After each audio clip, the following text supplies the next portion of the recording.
as one. Killer. This is us. रंग दो प्रकार के होते हैं, एक पतंगिया रंग, दूसरा मजीठिया रंग।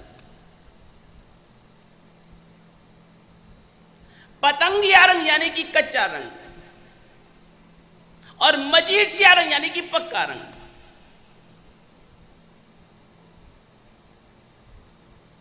पतंगिया रंग यानी कि कच्चे रंग में रंगा हुआ जो कपड़ा होता है,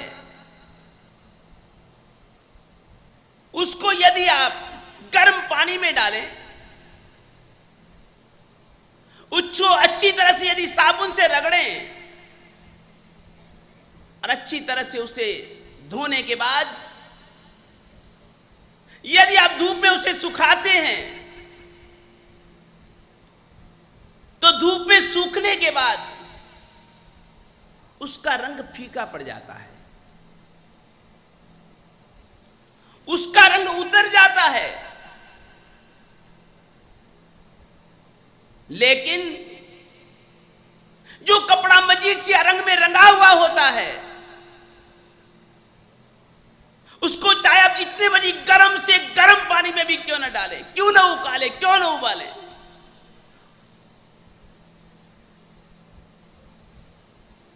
चाहे उसे जितना बड़ी साबुन से रगड़े, चाहे उसको लकड़ी के धोखे की मार से भी जितना क्यों ना मारे, और उसको धोने के बाद चाहे आप चिलचिलाती कड़कड़ाती धूप में भी उसे क्यों ना सुखाएं,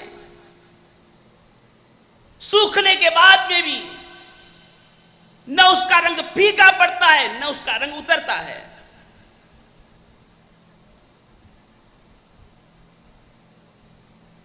अभी तो और अधिक चमकदार और अधिक उसमें निखार आता है।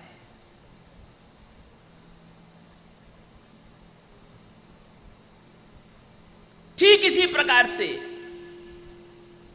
भक्त भी दो प्रकार के होते हैं।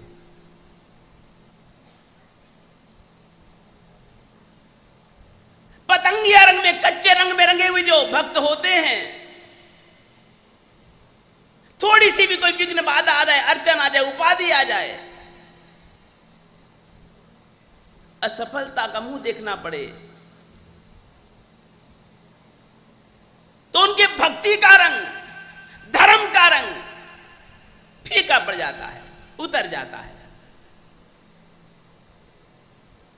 वह निराश हो जाते, हताश हो जाते हैं। देवगुरु धर्म से विमुख हो जाते हैं। लेकिन जिनकी आत्मा धर्म के मजीठिए रंग में रंगी हुई होती है, चाहे जीवन में जितनी मर्जी बाधाएं क्यों ना आ जाए, अड़चने क्यों ना आ जाए, असफलताएं क्यों ना देखनी पड़े, लेकिन धर्म का रंग उनका उतरता नहीं है, परमात्मा भक्ति का रंग फीका नहीं पड़ता है, उनमें और अधिक मजबूती आती है, और अधिक दृढ़ता आती है। वह दोष देवगुरु धर्म को नहीं, अपने कर्म को दोष देते हैं।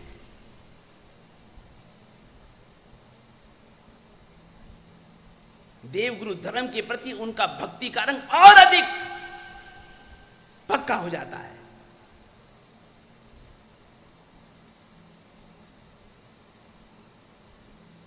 दो प्रकार के गोले होते हैं,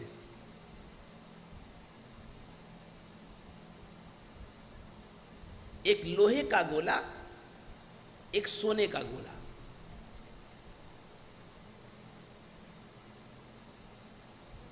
दोनों ही गोलों को अग्नि में डाल दें,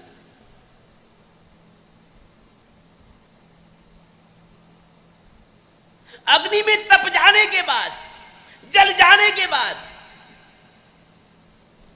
जब उनके कण कण में अग्नि परिव्याप्त हो जाती है, वह अग्निमय बन जाते हैं।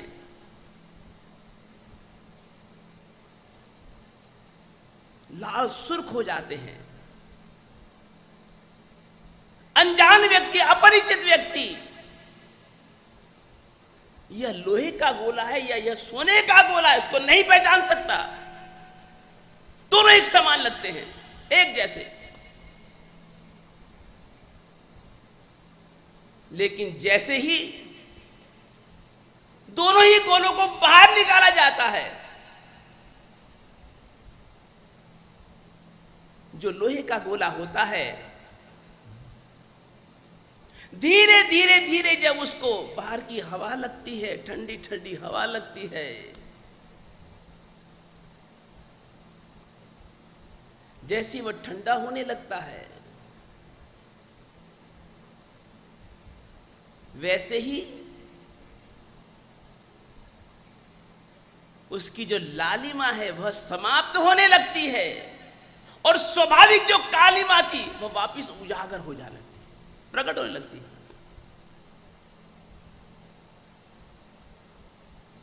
और ठंडा हो जाने के बाद जैसा उसका स्वरूप था वैसे का वैसा काला ही काला है।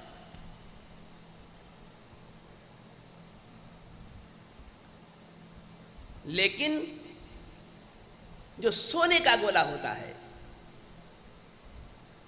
सोने का गोला ठंडा होने के बाद उसको देखो, उसमें और अधिक चमक आती है, और अधिक निखार आता है, और अधिक वह प्रखर बन जाता है, और अधिक तेजस्विता उसकी निखर आ जाती है।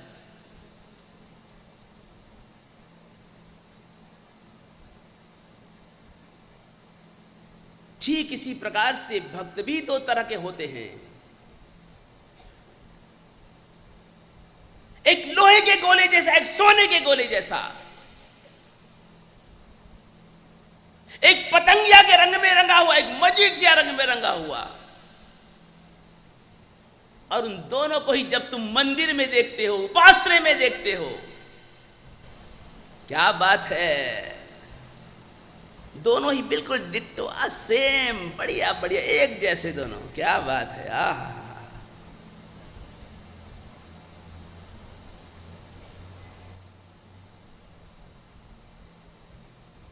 मंदिर में उनको देखो, क्या परमात्मा की भक्ति कर रहे हैं, क्या भक्ति के रंग में रंगे हुए हैं। अरे वाह, क्या बात है, लंबे लंबे तिलक, क्या परमात्मा के दर्शन कर रहे हैं, हाथ फैला फैला करके, झूम झूम करके। आहा, क्या परमात्मा की भक्ति कर रहे हैं, अष्टप्रकारी पूजा, क्या परमात्मा की स्तवना कर रहे हैं, क्या गीत ललकार रहे हैं, क्या माला घुमा रहे हैं। ओहो, ऐसा लगता है जैसे कोई श्रेणी महाराजा उतर करके आ गए। ओहो, क्या बात है। प्रहलाद क्या अवतार, ओहो, क्या बात है। ओहो, उनको नाचते गाते झूमते देखो, बजाते देखो। ओहो, रावण, वाह जी वाह, वाह जी वाह। अष्टावक्र तीर्थ पर भक्ति चालू हो चुकी है। आहा, आहा।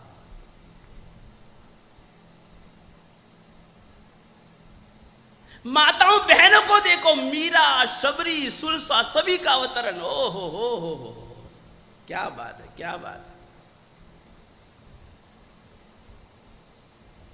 पूनिया श्रावक को ढूंढने की जरूरत नहीं, उपासना में सामायिक करते श्रावकों को देख लो। ओहो, क्या बात है, क्या बात है। ओहो,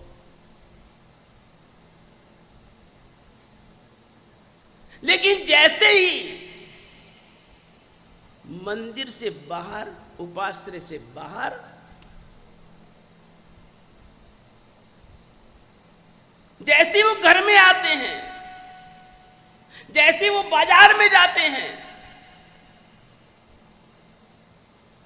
जैसे वो दुकान में पहुंचते हैं, जैसे ऑफिस में विराजमान होते हैं, और जैसे जैसे उनको संसार की हवा लगती है, लोभ की हवा, माया की हवा, राग की हवा, द्वेष की हवा, ईर्ष्या की हवा, मात्सर्य की हवा लगती जब, और धीरे धीरे धीरे धीरे उनका जो वास्तविक स्वरूप, वो जो मुखोटा पहना, धर्म तो मुखोटा उतर जाता है और उनका वास्तविक स्वरूप प्रकट होता है।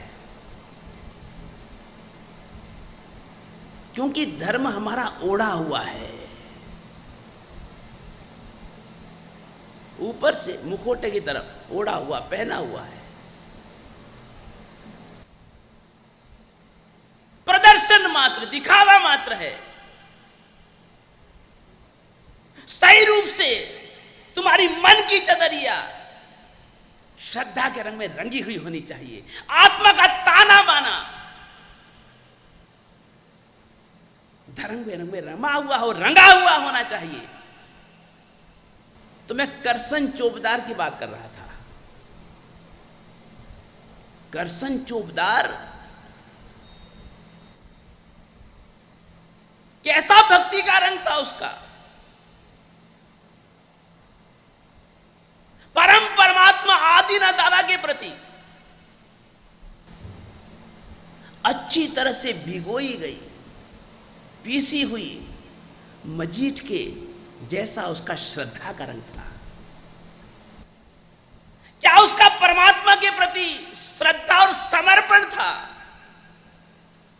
क्या परमात्मा के प्रति अहोभाव और बहुमान का भाव था?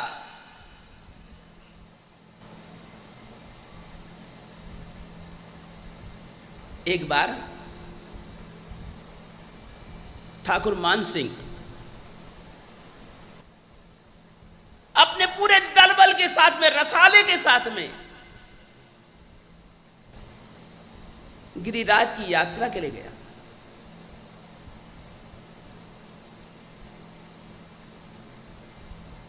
दादा के दरबार में पहुंचा।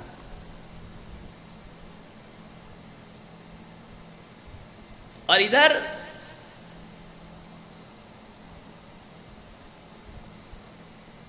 करसन चोपदार ने दादा की छड़ी पुकारी।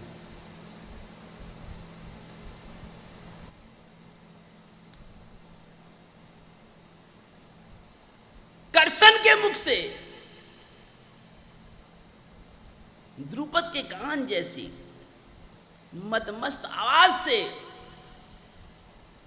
और उसकी नाभि में से निकले हुए निराले स्वर से उसकी छड़ी को सुनकर के, पुकार को सुनकर के ठाकुर भी आश्चर्यचकित रह गया, स्तब्ध रह गया, अचंभित हो गया। वाह वाह वाह!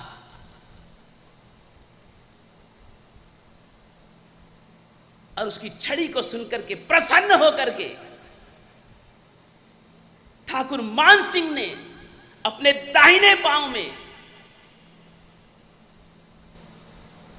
125 तोले के सोने का जो कड़ा पहन रखा था, 125 तोले, 125 तोले के सोने का पांव में कड़ा, ठोस कड़ा पहन रखा था। प्रसन्न होकर के पेट से उसको निकलवा करके हाथ में लिया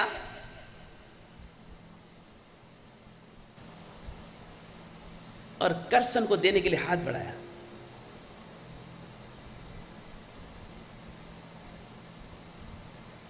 करसन ने भी तुरंत अपना हाथ बढ़ाया।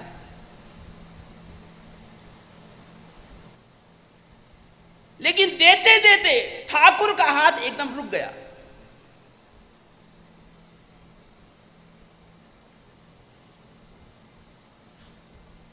ठाकुर ने कहा, करसन,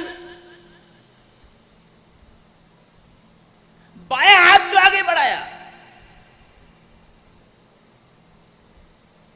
करसन, लेने के लिए बायां हाथ क्यों आगे बढ़ाया?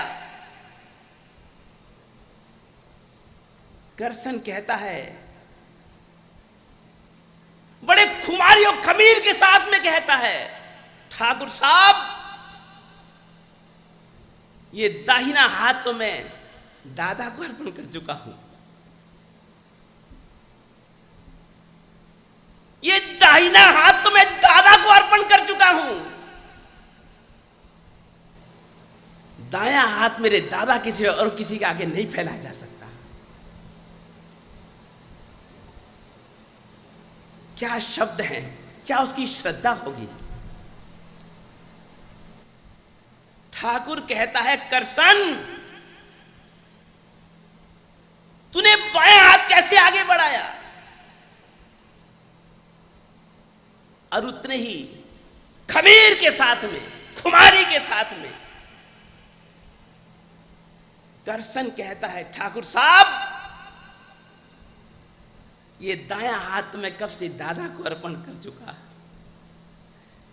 ये मेरा दाहिना हाथ दादा के सिवाय और किसी के आगे सामने नहीं फैलाया जा सकता।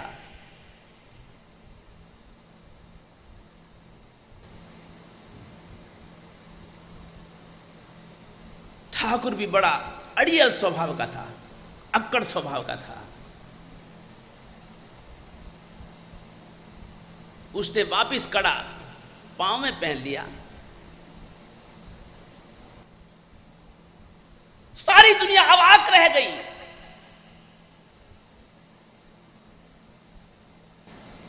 लेकिन करसन ने वापिस हाथ नहीं फैलाया।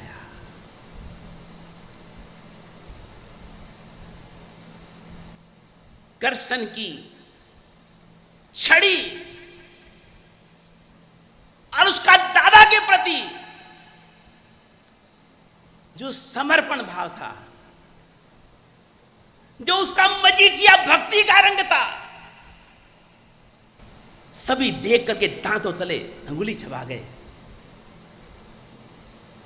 धन्य है करसन तेरा परमात्मा के प्रति अजोड़ समर्पण। प्रलोभन की हवा भी तेरी श्रद्धा के दीप को नहीं बुझा सकी।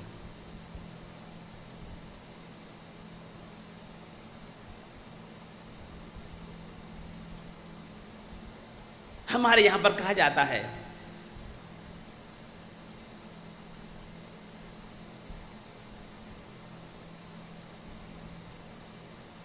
भक्ति दो प्रकार की होती है, एक श्वान की तरह, एक अश्व की तरह।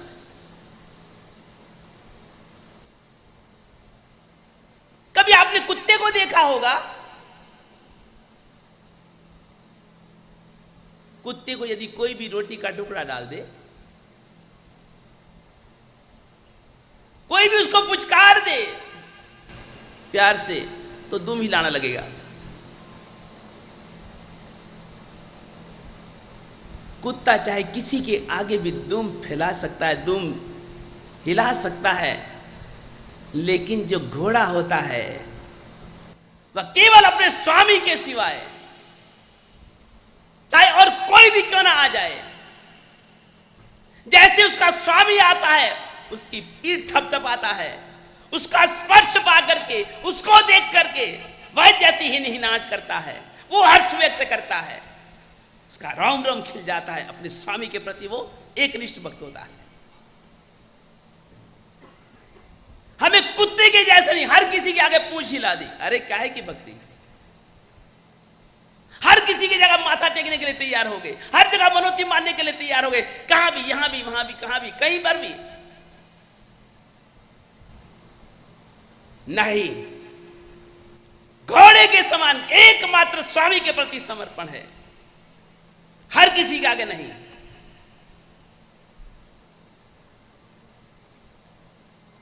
शास्त्रों में आता है भक्ति रव्यभिचारिणी, भक्ति अव्यभिचारी होती है। भक्ति एक के प्रति होती है, सबके प्रति नहीं। समर्पण एक के प्रति होता है, सबके प्रति नहीं। सती वही होती है जिसके मन में एकमात्र एक ही पति होता है और किसी के प्रति राग नहीं होता।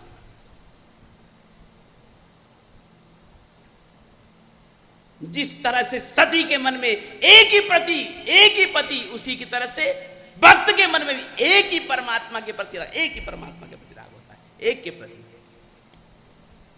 हर किसी के आगे सिर झुक जाए, हर किसी के आगे माथा टिक जाए, नहीं।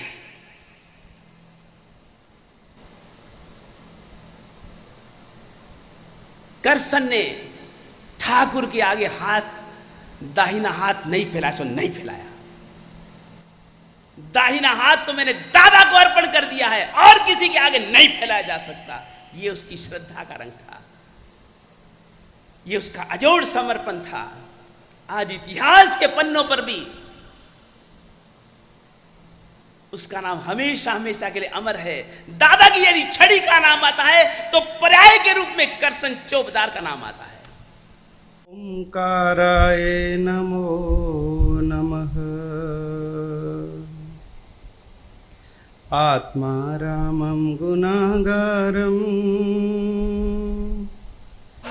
वल्लभं लोकवल्लभं समुद्रं मोददातारम् इंद्रदिन्नं नमाम्यहम् नित्यानन्दं नमाम्यहम्।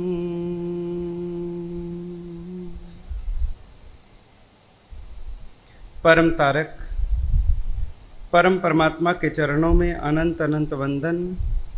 परम श्रद्धेय गुरुचरण, धर्म सभा में उपस्थित धर्मानुरागी भव्य आत्माओं, अपनी बात चल रही थी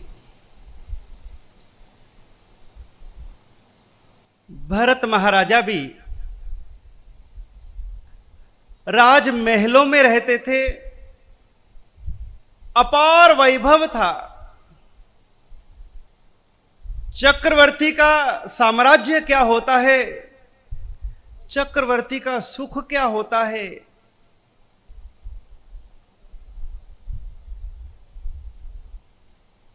हमारे जैसे सामान्य मानवी यदि कल्पनाएं भी करें उससे भी कहीं ऊंचे दर्जे का चक्रवर्ती का सुख हमारी कल्पनाओं से भी परे।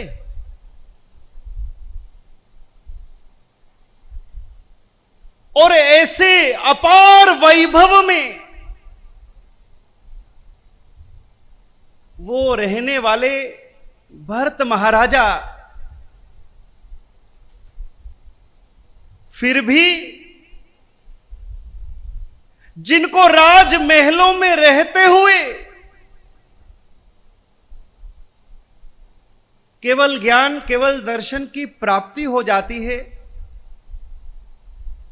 कल्पना तो करें, थोड़ा विचार तो करें कि कैसा उनका जीवन होगा, कैसी उनकी अनासक्ति होगी कि जगत के समस्त भौतिक ऐश्वर्य में जीने वाले, लेकिन जिनका जीवन कीचड़ में कमल के जैसे अलिप्त था, निर्लिप्त था। इसी कारण महाराजा भरत चक्रवर्ती को अपने राजमहल में, आरिसा भवन में केवल ज्ञान, केवल दर्शन की प्राप्ति हो जाती है। इसीलिए हमने पाली ताना में अपने आराधकों को आरिसा भवन में रुकाया है। ये सारे हमारे भरत महाराजा और सभी आरिसा भवन में, क्योंकि भरत महाराजा को आरिसा भवन में ही केवल ज्ञान की प्राप्ति हुई थी। हम उस दिन की राह देख रहे हैं कि हमारे आरिसा भवन के अंदर में कितने चक्रवर्ती, फिर हम सब केवल ज्ञान का महोत्सव मनाएंगे, उसका कोई चढ़ावा नहीं करेंगे। चिंता नहीं करो।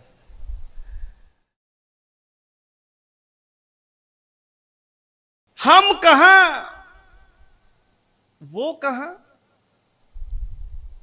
हमारे पास है क्या, हमें किसका गुमान है, किसका अहंकार है। थोड़े बहुते जीवन के सुख साधन बसा करके भी और उसी में हम गला डूब पड़े हुए हैं, उसी में इतने आसक्त हो चुके हैं कि हमें अपनी आत्मा के बंधनों का भी भान नहीं, किस आसक्ति के कारण से मैं कितना बंधा हुआ हूं, और जब तक बंधन है तब तक दुख है। और अब तो स्थिति यह है कि हमें ये संसार के बंधन रूप में लगते ही नहीं है। अगर बंधन लगेंगे तो बंधन खोलेंगे ना।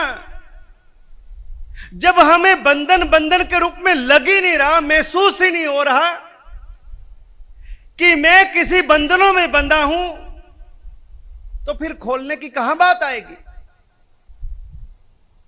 जिसको लगता है कि वे कैद में है, वे कारागृह में है, वो बंधनों में है, वो जकड़ा हुआ है, उसको छूटना है, उसको निकलना है, उसको मुक्त होना है, वही तड़पड़ाता है, वही छटपटाता है, वही निकलने के लिए, उस पिंजरे से उड़ने के लिए वे पंख फड़फड़ाता है, वही प्रयास करता है जिसको लगता है कि वो पिंजरे में कैद है। आपने कभी पक्षियों को पिंजरे में बंधे हुए देखा हो तो वो पिंजरे में बैठे हुए पक्षी बार बार फड़फड़ाते हैं कि कहीं इसका फाटक खुला रह जाए और हम यहां से उड़ जाएं। कभी शेर को, कभी किसी जानवर को चिड़िया घर में आपने जाकर देखा हो, उसको बड़े पिंजरे में जब कैद किया जाता है तो वो क्या करता है, चक्कर लगाता है अंदर, और चक्कर लगाते लगाते वापिस द्वार के ऊपर आता है। वो बार बार चेक करता है कि कहीं ये द्वार खुल जाए और मैं आजाद हो जाऊं, मैं स्वतंत्र हो जाऊं, मैं छूट जाऊं, मैं इस पिंजरे से निकल जाऊं। वो पक्षी और पशु भी उस पिंजरे को दुख का कारण मानते हैं, निकल जाना चाहते हैं। लेकिन हम कैसे, जिस पिंजरे में कैद हो गए बस उसमें मजा मजा मजा, कोई छूटने की तड़प नहीं, कोई निकलने की तमन्ना नहीं, जहां पड़े हैं बढ़िया है। हमको कैद ही अच्छी लगने लग गई, हमको पिंजरा ही सुखमय लगने लग गया, ये बेड़ियां ही हमारे लिए सुखकारी हो गई। उसकी पीड़ा भी आज हमको महसूस नहीं हो रही, और इसी कारण से जब तक भीतर के अंदर में उसका वेदन नहीं होगा, दुख नहीं लगेगा, पीड़ा नहीं लगेगी, तब तक हमें छूटने का भाव ही नहीं होगा। संसार तो बहुत अच्छा है। कोई दीक्षार्थी आए तो उस समय आप लोग बहुत बढ़िया नारे लगाते हो, कई तरह के आप नारे लगाते हो, और उसमें एक नारा बोलते हो, संयम लीला लेर छे, अगली लाइन संसार खारो जैर छे। संयम लीला लेर छे, संसार खारो जैर छे। लगा किसी को जहर? केवल बोलने के लिए। अगर संयम में लीला लहर है तो फिर अब वहां क्या कर रहे हो? इसका मतलब अभी संसार में ही लीला लहर है, अभी संसार में ही सुख है, परिवार में ही सुख है, संपत्ति में ही सुख है, स्वजनों में ही सुख है, दुख में ही सुख है। ये आपकी मान्यता, दुख को सुख मान बैठे हो। हमारी हालत तो उस शराबी के जैसी है जो शराब पीने के बाद अपना होश गवा बैठा है, उसको कोई भान नहीं, उसको कोई अता पता नहीं, मैं कौन, मेरा नाम क्या, मेरी पहचान क्या, मेरा व्यक्तित्व क्या, समाज में मेरी प्रतिष्ठा क्या। शराब पीने के बाद में व्यक्ति अपनी शुद्ध बुद्ध भूल जाता है, पहचान भूल जाता है। और अत्यधिक शराब पीने वाला व्यक्ति अगर कहीं बाजार के किनारे पर अगर कहीं गटर में भी गिरा है, नाली में भी गिरा है, मक्खियां भिनभिना रही हैं, कुत्ते उसका मुंह सूंघ रहे हैं, तब भी उसको स्वर्ग की आनंद की अनुभूति हो रही है। क्यों भाई? शराबी को, गटर के पास गिरे हुए शराबी को भी सुख की अनुभूति हो रही है। यह उसका भ्रम है या उसकी सच्चाई है? क्या है? उसका भ्रम है कि मैं तो दुनिया का सबसे सुखी व्यक्ति, पड़ा है गटर के पास, नाली के पास गिरा है, सड़क के किनारे गिरा है, लोग आ रहे हैं, जा रहे हैं, घूम रहे हैं, देख रहे हैं, लेकिन उसको नहीं पता कि वो कहां पड़ा है। जो स्वस्थ है वही जान सकता है कि ये व्यक्ति कहां गिरा है, इसकी क्या दुर्दशा है, लेकिन व्यक्ति को तो वही स्वर्ग दिख रहा है। ज्ञानी भगवंत जो स्वस्थ हैं, वो हमारे जैसे मोह की शराब पिए हुए व्यक्तियों को देख करके और संसार के गटर में गिरे हुए हमारे जैसे जीवों की हालत को देख करके वो तरस खाते हैं कि तुम कहां, किस गटर में पड़े हो, किस संसार के कीचड़ में पड़े हो, कहां तुम डूबे पड़े हो। ये संसार के विषय वासनाओं के कुत्ते तुम्हें सूंघ रहे हैं। ये कषायों का कचरा, ये गंदगी जो तुम्हारी चारों तरफ गिरी पड़ी है, अरे प्राणी तुम्हारी स्थिति इतनी दयनीय है, इसमें से बाहर आओ। हम कहते महाराज साहब सुख तो यहां है, क्योंकि मोह की शराब पी रखी है, उसमें हमें भान नहीं हम कौन हैं, हमारा स्वरूप क्या है, हमारी शक्तियां क्या हैं। हमारी आत्मा में अनंत ज्ञान, अनंत दर्शन, हमारी आत्मा में परमात्मा बैठा है, लेकिन मोह की शराब ऐसी पी है कि जिसने हमें हमारा भान बुला दिया है। हमें पता ही नहीं हम कौन हैं, कहां बैठे हैं, कहां पड़े। आसक्ति सबसे भयंकर से भयंकर, आत्मा का सबसे भयंकर दुश्मन हमारी मन की आसक्ति। कहां कहां आपने अपने मन को अटैच करके रखा है, किन किन वस्तुओं के साथ में जोड़ा हुआ है। भगवान के साथ में हमारा मन नहीं जुड़ता, धर्म के साथ में नहीं जुड़ता, जिनवाणी के साथ, स्वाध्याय के साथ में हमारे मन का संबंध नहीं बैठता। लेकिन संसार की बातों में वहां तो नींद भी उड़ जाती है। ऐसे नींद बड़ी आएगी, लेकिन अभी इधर उधर की किसी की बात सुनने को मिल जाए, ओ हो, कहना ही क्या, जीवन धन्य हो गया। फलां फलां की बात पता चल गई, आहा मजा आ गया, कुछ तो आज कहीं कुछ बात करने का, कहीं कुछ कहने का मौका तो मिला। उस दिन रोटी भाती है, उस दिन हमारा हाजमा ठीक हो जाता है। दूसरों की बात को सुन करके, दूसरों की गलती, दूसरों की कमियों को जान करके कितनी खुशी होती है। हमारा मन दूसरों के साथ में जुड़ा हुआ है, परमात्मा के साथ नहीं जुड़ा, धर्म के साथ नहीं जुड़ा। हमारा मन कितना बंधा हुआ है। मैं आपसे पूछूं, एक बार एक महात्मा जी अपने शिष्य के साथ बाजार में जा रहे थे और सामने से एक व्यक्ति अपनी गाय को लेकर सामने से आ रहा था।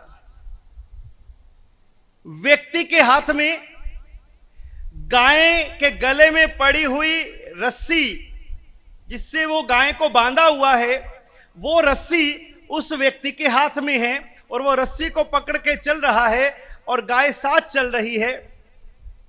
इस दृश्य को देखकर महात्मा जी ने अपने शिष्य से पूछा कि अरे वत्स, मुझे यह बताओ कि इन दोनों में से कौन बंधा हुआ है, गायें बंधी हुई है या जिसने रस्सी पकड़ रखी है वो व्यक्ति बंधा हुआ है।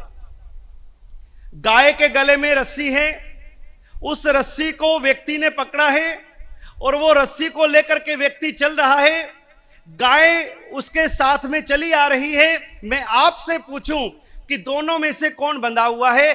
गाय बंधी हुई है या वो व्यक्ति बंधा हुआ है? आपने जो दृश्य देखा, गाय के गले में रस्सी बंधी है और व्यक्ति लेके चल रहा है और बंधी हुई गाय उसके साथ चली जा रही है। दृश्य देखने में लगता है कि गाय बंधी है। अगर उस रस्सी को खोल दे तो अब आप बताइए कि गाय आदमी के पीछे चलेगी या आदमी गाय के पीछे जाएगा? तो बंधा कौन है? आदमी बंधा है। जैसी रस्सी खोली, फिर अब दृश्य देखो, वो गाय आदमी के पीछे नहीं जाएगी, आदमी गाय के पीछे पीछे भागेगा। तो बंधा कौन है? आदमी बंधा हुआ है। ये वस्तुएं हमारे से नहीं बंधी हुई, हम इनसे बंधे हुए हैं।